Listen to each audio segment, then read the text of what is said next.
daughter and her daughter-in-law both bring home kids the other week, a girl and a boy, and I picked up the little grandson to give him a kiss. He looked that cute. And I was about to pick that little girl up, and I thought to myself, well, bugger it all. She's only going to grow up to be someone's mother-in-law, so I'll give her a kick instead. And would you like to carry on any more, young lady, seeing that you've got the brush there and no paint? I'd like to tickle your brush with the, tickle your back with a brush. Well, I say I love the country. I love being in Australia.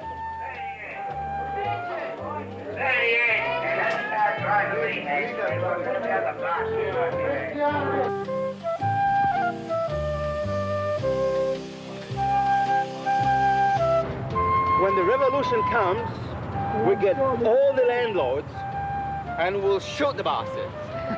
Now that I'm a landlord myself, we get all the tenants who don't pay rent and we shoot the bastards. Look at that. Yeah, all right. Now, how many dozen would you like? How much are they? Do you make them?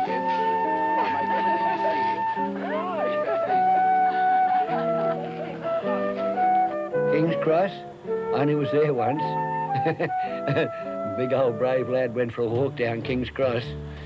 And the Sheila come up and she said to him, this old bloke, she said to him, hello, love, you looking for a Sheila? And I said, no, thanks, and I backed off like a crayfish. No worries.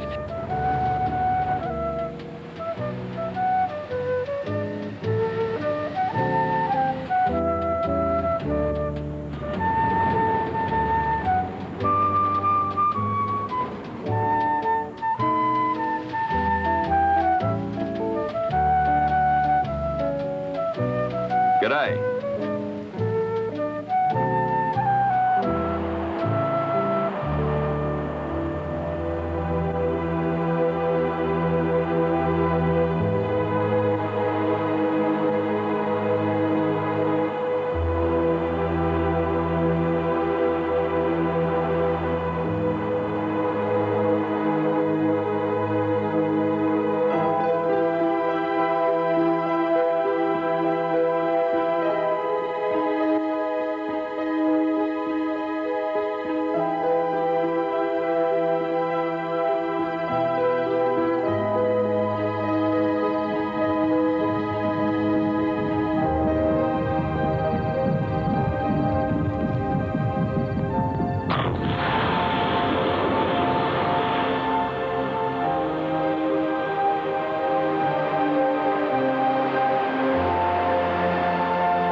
Oceans surge and a continent becomes an island. This land, these islands are one.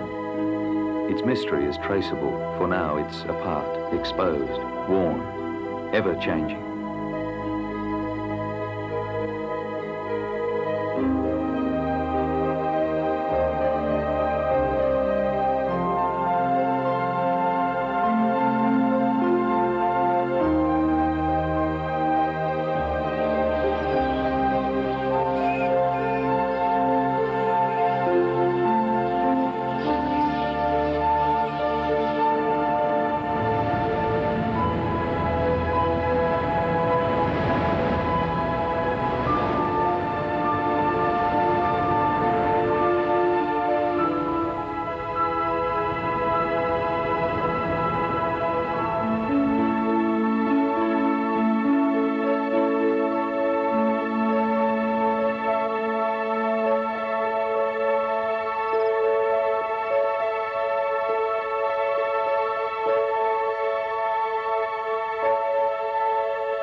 Man has walked this land for over 30,000 years, following the seasons for food.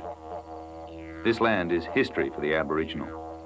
All things on earth are human. All things are part of nature. Their connection to all things natural is spiritual.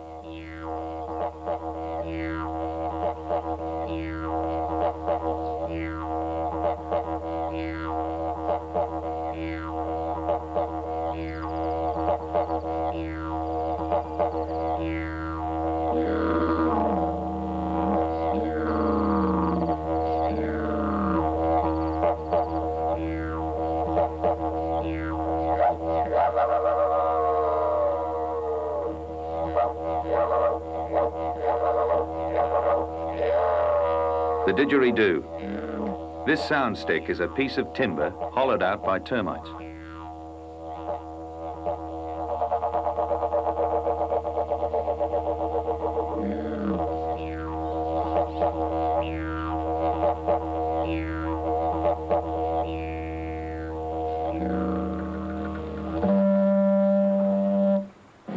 January 1788, and the first Europeans settle in Australia.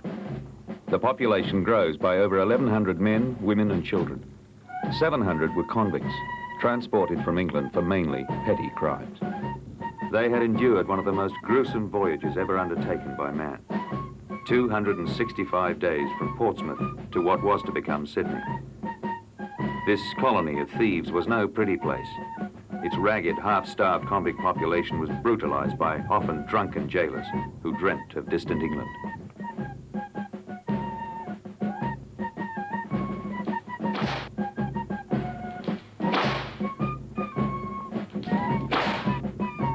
Transportation lasted for over 80 years. 160,000 convicts were dumped from British jails onto this vast continent. Those not subdued by the cat o' nine tails whistling across their backs were shipped here to VD land, Van Diemen's Land. We now call it Tasmania.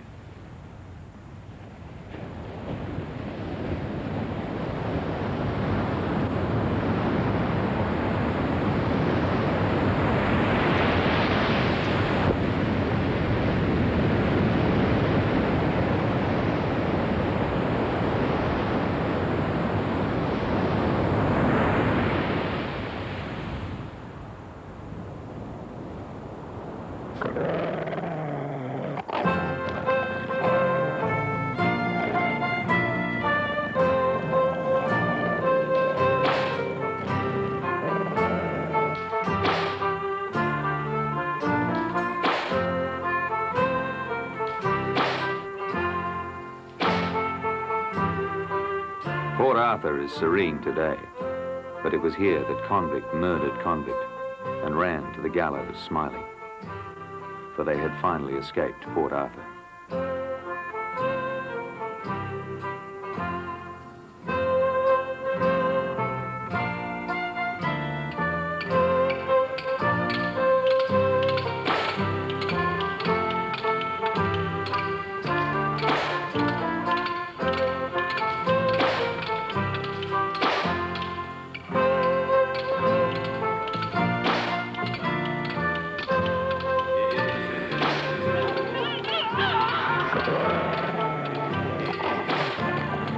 This court sentences you to 200 lashes.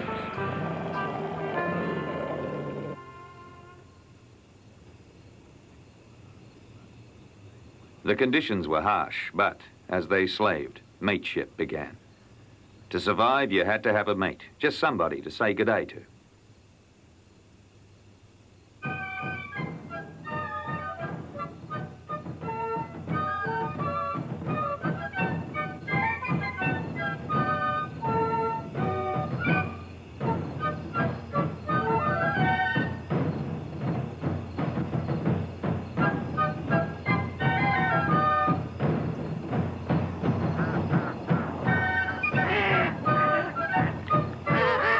The British jailers were nostalgic for England and tried to recreate their distant home. You chiseled and hauled this sandstone. It was easier when you had a mate.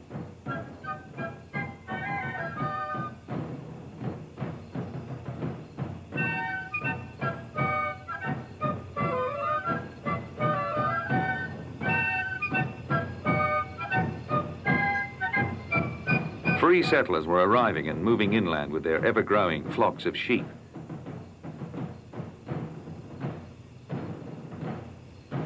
And then, gold. Eureka! Free settlers had been trickling in, but now they became a flood.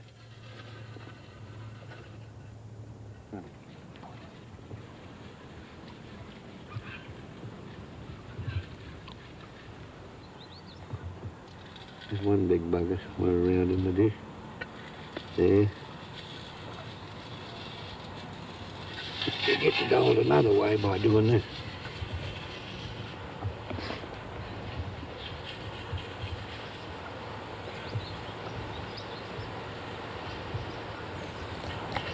See it now? Yeah. There she is. Eureka. Welcome, little stranger. And as I said, the little boy told me, he said, you don't use a bottle, because you drop your bottle, you break the bottle, and you lose your gold. But if you don't find your little colour, you get a Band-Aid, you pull it back off the sticky, put your gold on it, press it down, and you got it there. You can drop your Band-Aid, you can pick it up again. And as the little fella said, I said, well, how do you get your gold? He said, when I go home, he said, we put it in a saucer. Mum does it for me, he says. Puts it in a saucer, pours the metho on it, lights it with a match. The metho burns up the Band-Aid and the gold's sitting in the bottom of the saucer. Got his gold back again.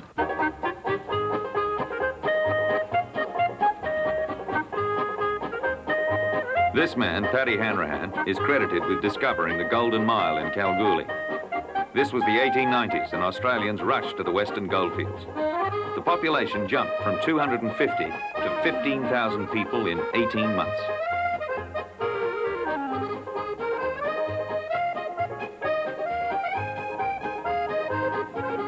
Where a man used to slog through the bush on his camel, he now rode the train. They were rip-roaring days, a pub on every corner and a Sheila under each arm.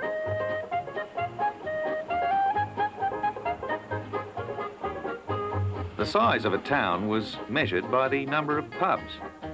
The pubs were open from 9 to 9. That is 9 in the morning until 9 in the morning.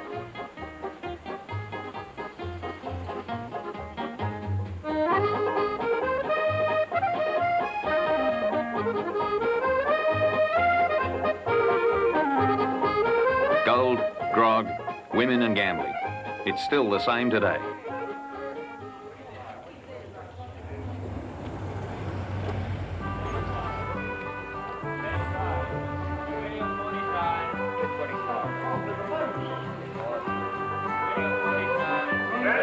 The players have changed, but anywhere you can get a couple of blokes together with a couple of coins, come in, spinner.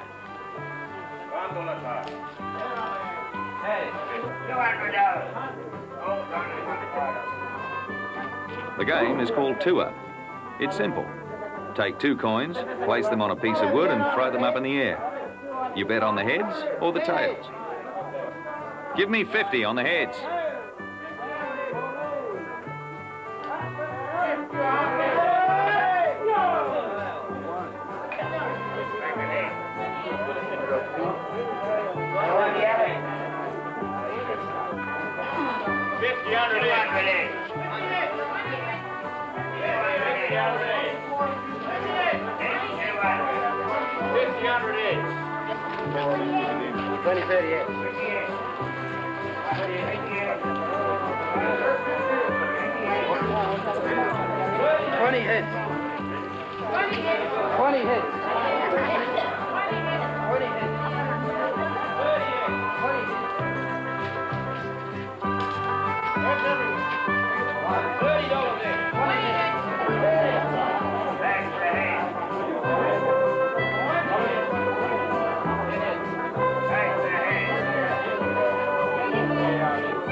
The Southern Ocean has pounded at these cliffs for centuries. The ever-changing jigsaw puzzle of these limestone cliffs has claimed many ships, and sailors still fear this coast.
Old Spain nestled in the heart of the Western Australian bush.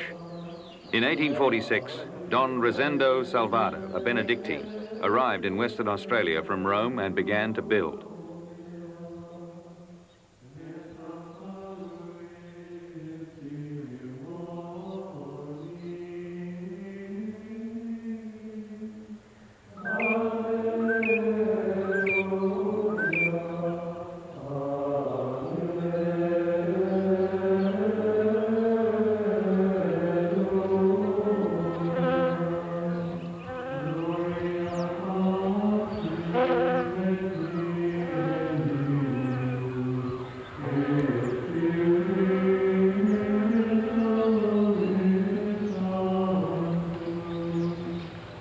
Benedictines have been here ever since, teaching and building.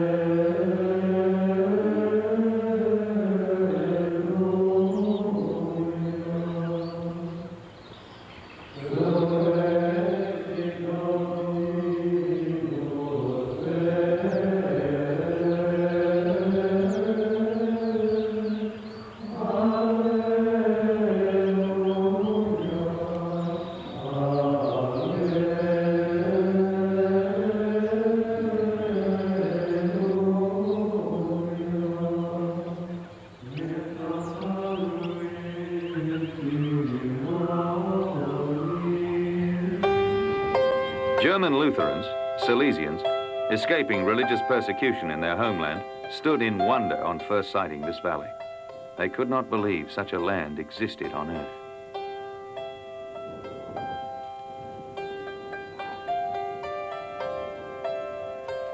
Bethany in the Barossa Valley is the very first settlement place in this area. The Silesians came from Germany and were persecuted in Germany, and they decided to go to the Barossa Valley to start a new life.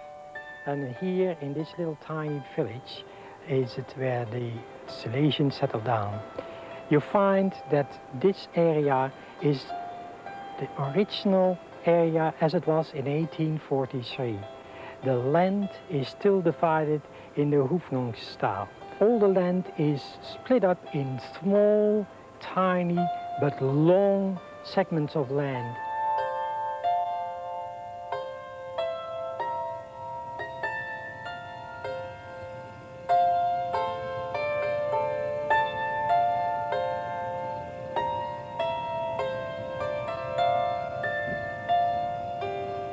Those early settlers stayed and prospered.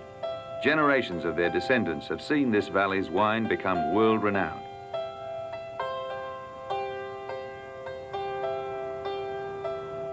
The Barossa is a unique place. It's only, I suppose, in world history, youthful.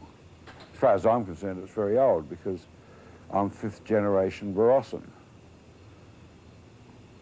While English speaking, I'm still regarded as the kraut of the Barossa. And the world one day, and I make a prophetic statement, the world one day is going to recognise the Barossa Valley as the unique area of the world, because we are capable of producing every style of wine known to man. And we do it very well. Margaret, my wife, believes it was the original Garden of Eden, because every bastard you meet reckons they at one time either came from or one of their forebears had their origins in the Barossa Valley in South Australia.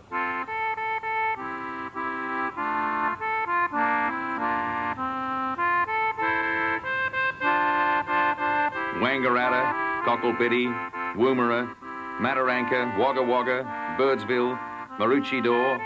Strange names, mate, but there's a story in every one. I'd like me to tell you a story of, I'll tell you a true one, actually. And don't laugh, because this is really true. He said, "What's your name?" "Oh," he said, "Jack Zinzarella." "Oh." He said, "And what's your mate's name?" He said, "Jack Michaelowski." "Oh," he said, "And what barge are you going on?" He said, "The Pocahontas." "Oh, and where are you going for the logs?" He said, "Up to Boomanumana." Well, the old bloke shook his head. He said, "Wait a minute." He goes into the phone and he rings up the office, the Werriwa Sawmills, and he does find out that it's quite correct. The fellow's name was Zinzarella, the other fellow was Michaelowski. The barge, the Pocahontas, and they're going to Boomanumana for the logs. So he got his credit, and he had a job there for many years. So that's one of those, one of the strange-sounding names that we have out here. Merino sheep, the golden fleece. Australia has grown and prospered riding the sheep's back. A lot of this sort of hill country, a lot of the stock, there's not much stock feed on, but it's only mainly for shelter for the animals more than anything else. When I was saying like the ewes lambing, they can, when they're not dozy, they'll often head up in here under the trees and for shelter, so it works quite well.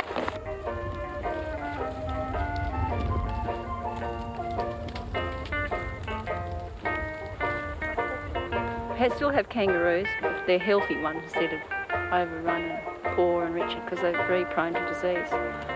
So in the drought situation like what's happening now, they all come right down to the house, all around the house, just desperate for really good feed and water. This ball here, called Whisper. He will make plenty of money, even if I have to bloody well buy him myself.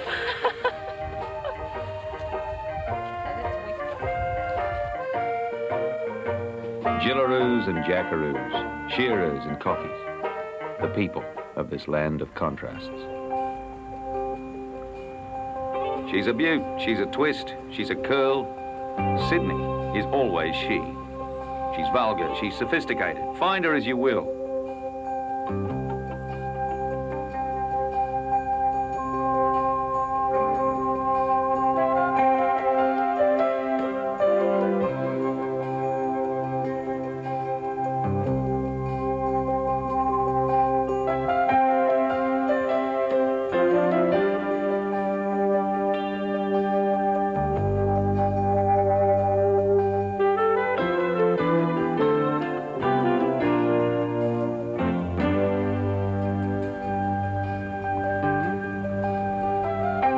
She's the Bonza Butte Opera House and the finest, biggest harbour in the world.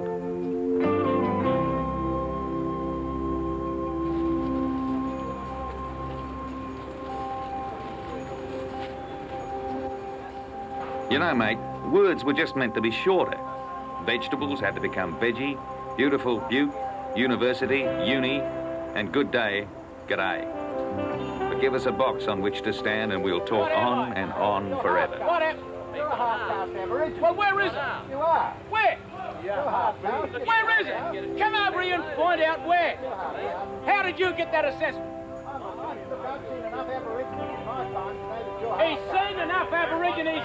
You've seen this ruler too much at school. That's why when you... Did you hear what I said? Yes or no? That I was an Aborigine. Yes or no? That I was an Aborigine. What percentage?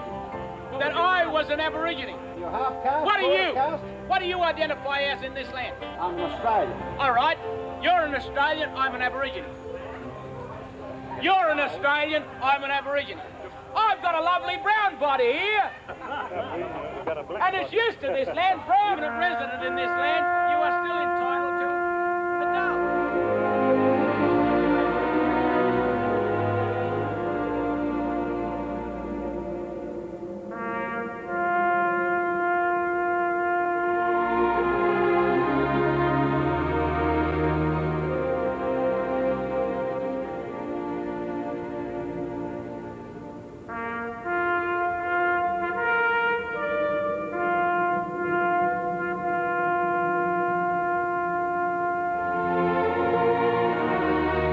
Time changes these sentinels as the wind shifts and the rain falls, but they, as always, remain.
Seasons change. The monsoon comes and with it the wet, followed as always by the earth cracking as it dries. It has always been so for the Aboriginal.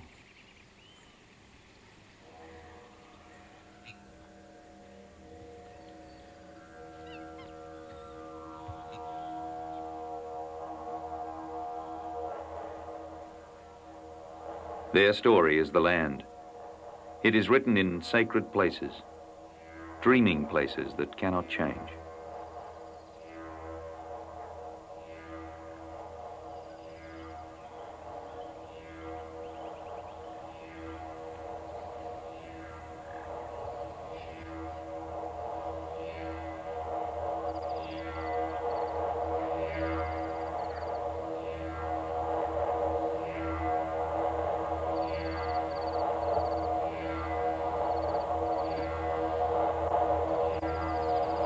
My spirit goes back to my country, my mother.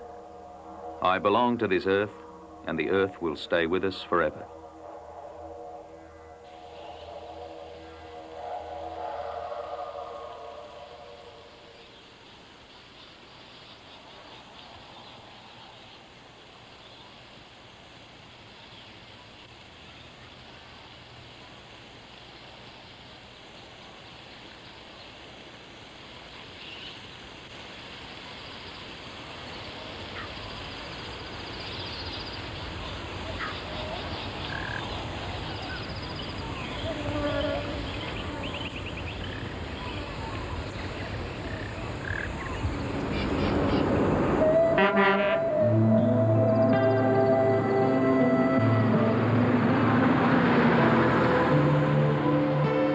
The Gulf country. Life is just a little slower up here. When the wet comes, roads and rails disappear under meters of water.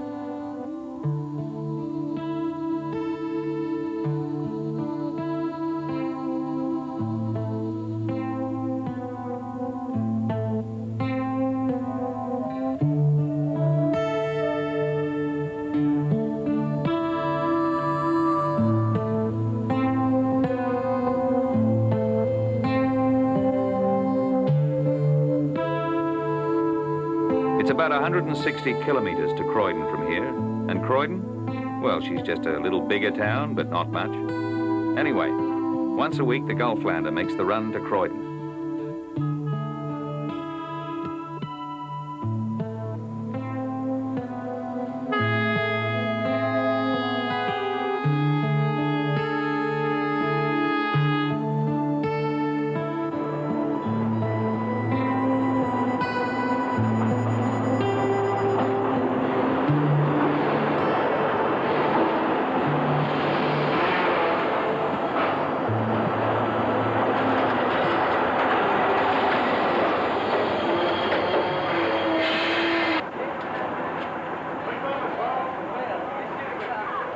schedule is Norman to Croydon. It's run every week, every Wednesday to Croydon, overnight at Croydon, and come back on Thursday.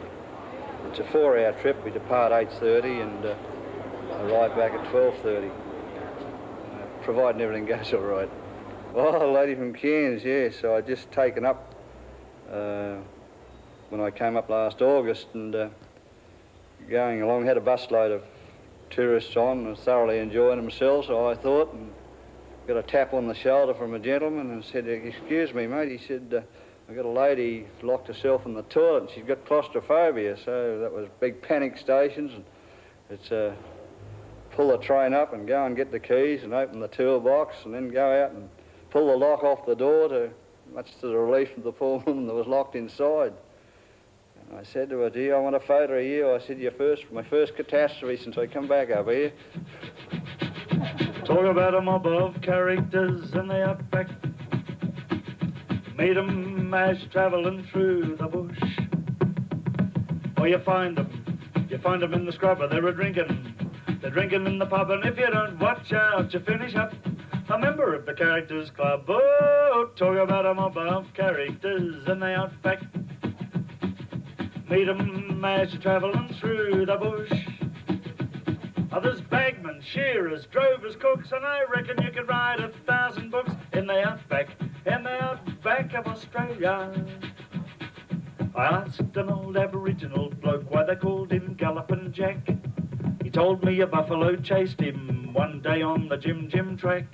Now the lowest limb on the only tree was 14 foot from the ground. Jack jumped for the branch and missed, but he caught it on the way down.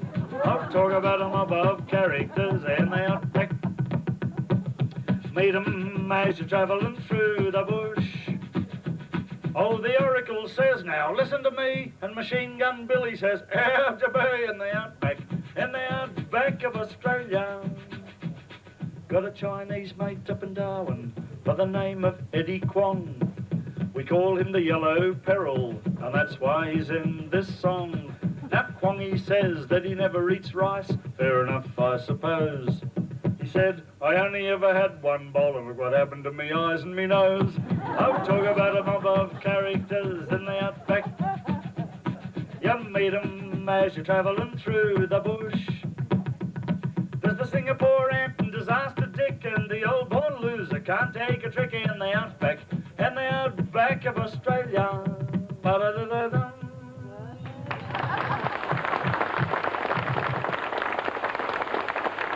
Don't clap too much, it makes me nervous.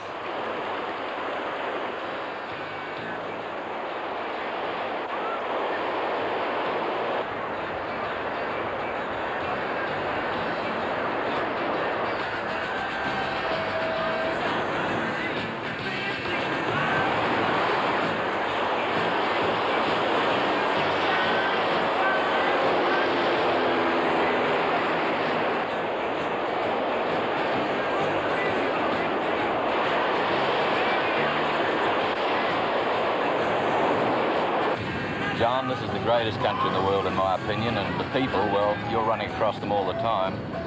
There's plenty of characters here. Have a look at this place here, John. Have a look at the sky, the water. There's no pollution here. Everyone's happy. Everyone's having a good time, because I love it. And what can I say? Have a look at it. Look at the sand. Look at everything about it. Captain James Cook, RN, first sailed these waters in 1770. This voyage of discovery was the first glimpse by a European of this unknown continent.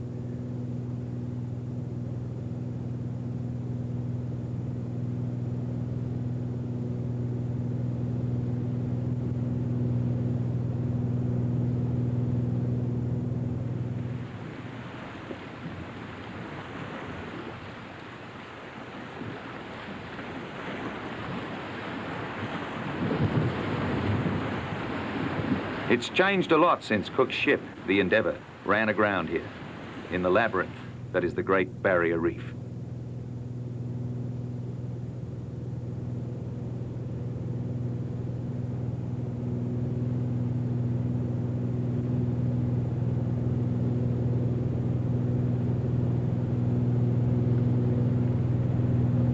The Great Barrier Reef has been formed over millions of years. It rises over 56 meters from the ocean floor. It's composed of thousands of separate reefs and coral keys.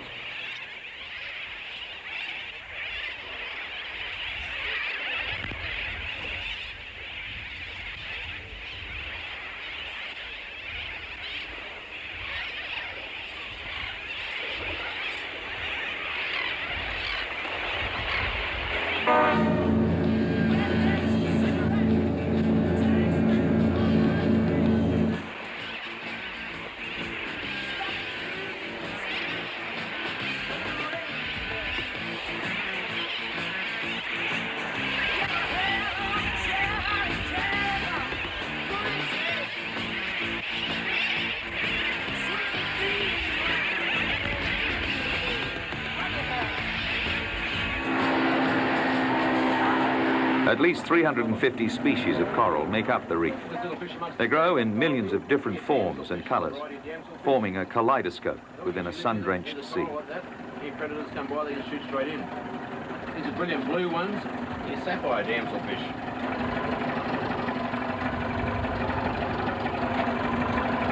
There's quite a few clams over in the snorkeling area on the left of the boat there.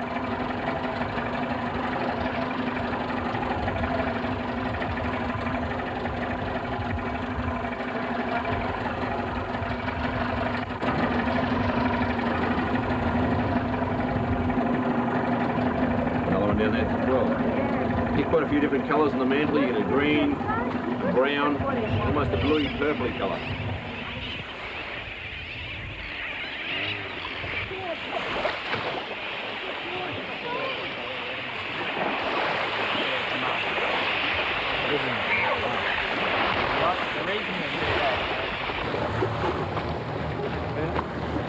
The marine life is unsurpassed, and a great way to see it is from a yellow submarine.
Pirates, whalers, sealers, all have been here and plundered. They are long gone now, and life's circle continues.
is a damper that I've just taken out of the camp oven. The camp ovens were used a lot in the early days of the Mallee because they didn't have ovens, they were just camped, and they couldn't keep yeast either, which made the ordinary bread. So they used to make a damper, and my recipe is 3 enamel mugs of flour, a tablespoon of powdered milk, and enough water to make a pliable dough. And you knead it well, because after all, we all need dough sometime, don't we? And put it in the camp oven over some coal, and about 20 minutes to half an hour it should be cooked.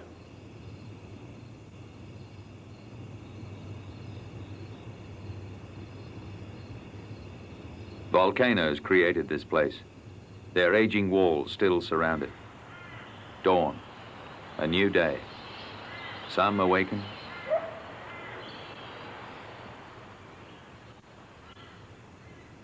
others sleep on and on.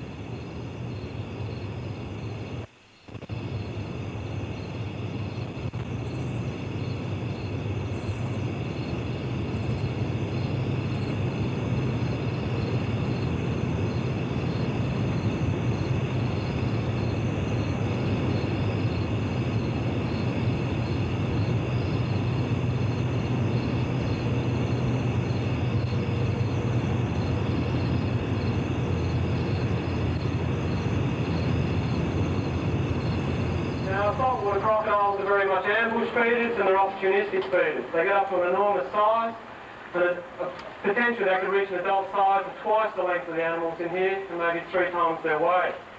And they rely very much on creatures of habit for their food. Mammals, particularly stock animals, kangaroos, wild pigs, these sort of creatures tend to follow set behavioural patterns. Particularly when they're coming down for a drink, they'll often use the same track, drink from the same point of the river at the same time every day. Crocodiles are very much watchers in their environment, and they look for this sort of behaviour. If, say, for instance, a bullet comes down, has a drink, goes away, a croc noting that activity will start to move in close to where this animal's had a drink. By the 3rd or 4th morning, when that bullet comes down for his drink, the croc will be literally sitting just there, right where the animal's going to stick his nose. What he employs is a little trick called a crocodile roll or a death roll, where they fold their legs at the side of their body and spin themselves very violently. They pull these animals into the water and the croc comes into his own. He can take a breath, submerge and sit on the bottom for 2 hours. So if you get grabbed by one of these fellows in deep water, don't bother holding your breath. It's not a waste of time. So if you jump in there and go for a swim, that crocodile will attack you whether he's hungry or not. And certainly with the last few crocodile attacks that have occurred, it seems to support this theory that whether they're hungry or not, it's this territorial instinct they're trying to satisfy. Where they often attack people, they'll kill people or severely damage them, and then make no attempt to eat them.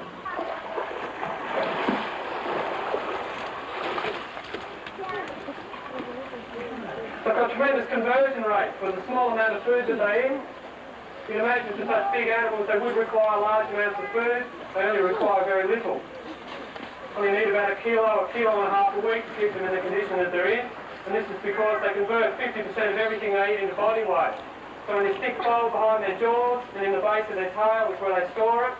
And when lots of food's around, they certainly fill themselves up and they tend to be in peak of condition. Over the winter months when they're not feeding at all, they can give food a miss and just draw on this body fat. And this is what gets them by. You're going to get back in the water, that's what you're going to do. What you'll notice, if I touch this fellow on top of the head, he can pull his eyes into his socket. This is a protective mechanism. If they grab an animal that's going to bite or scratch them around the top of the head, they can protect their eyes and the animal can't do the crocodile any damage. He only presents them with skin and bone, just makes the crocodile a little bit angrier. What you might also notice is you see any of the crocodiles with their mouths open, it's frequently asked why they sit there like that, just with their mouths agape. This is a way of controlling their temperature.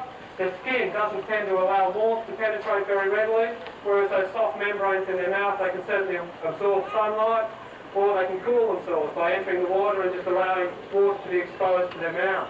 They get along in the water quite well. If you're in deep water with a crocodile of this size and he seriously wanted to have you, there'd be no way you could get away from him.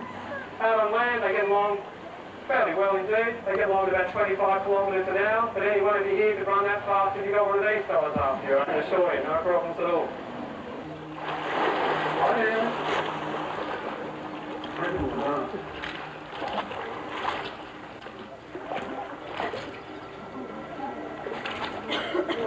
Charlie table man.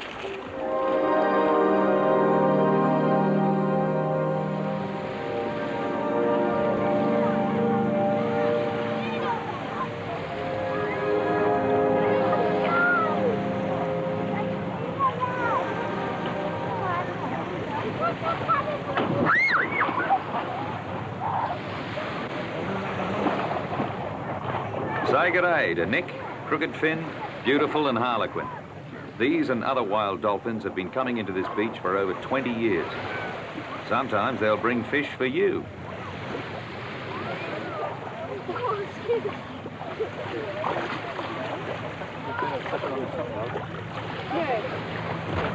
Oh, sorry.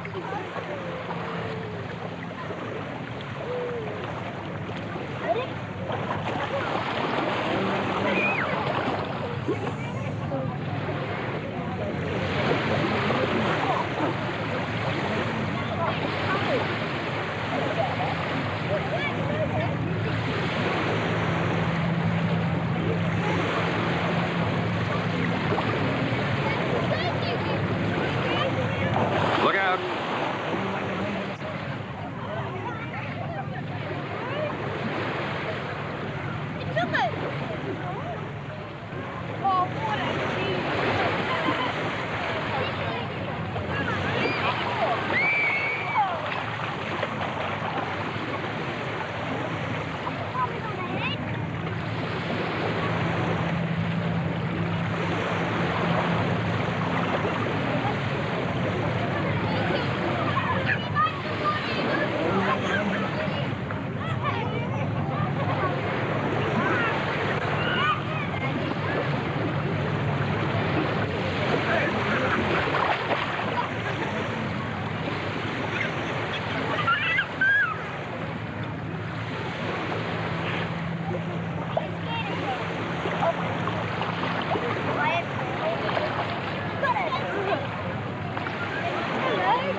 The sand hills here are honeycombed with penguin rookeries. Every evening, these fairy penguins return from feeding in the Southern Ocean and regurgitate the food for their young.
The train from Cairns to Kuranda winds its way through rainforests as it climbs the Great Dividing Range.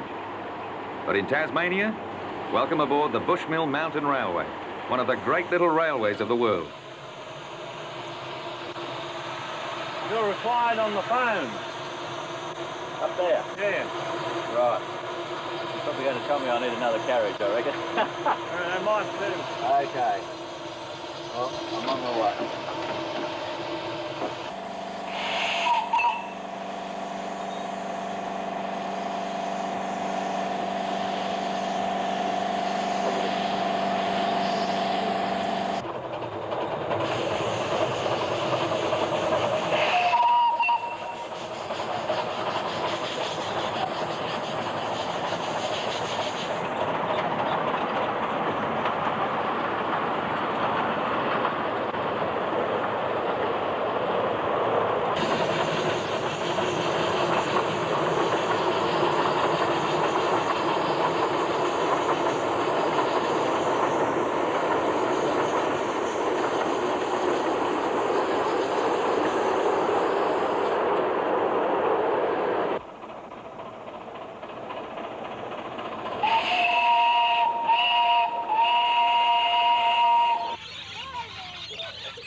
One man began all this by feeding some birds. Today, thousands of lorikeets come here to feed and bathe.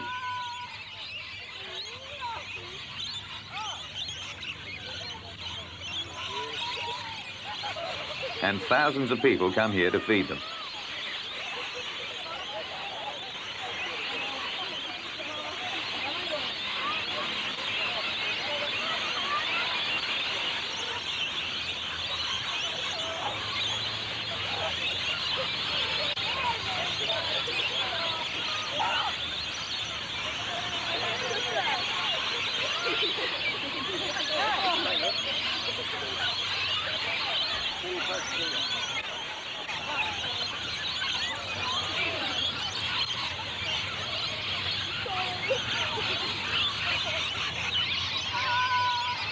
Well, you ask me, well, what does Australia mean to me?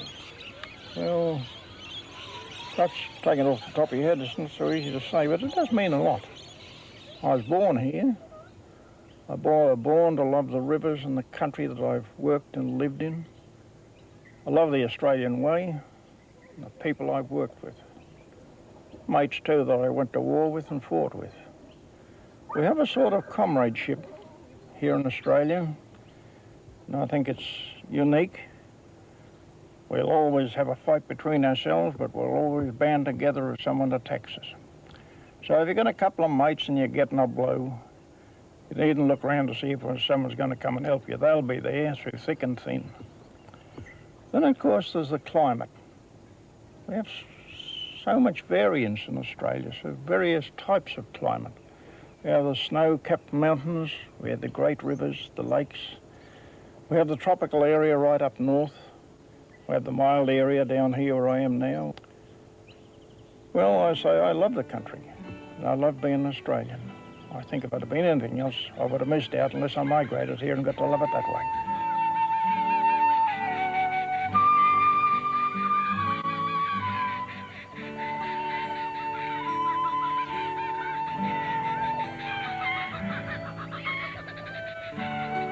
Australia is really the bastion of safety. It is a country of charm, culture, vulgarity, everything. Christ, I'm vulgar enough.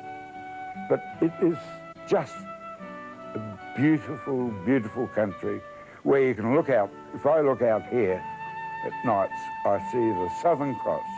And to me, as Ruth Park said, call me when the cross turns over, and that's about 3:30 in the morning, and I shouldn't be up that bloody often. Quite often I am.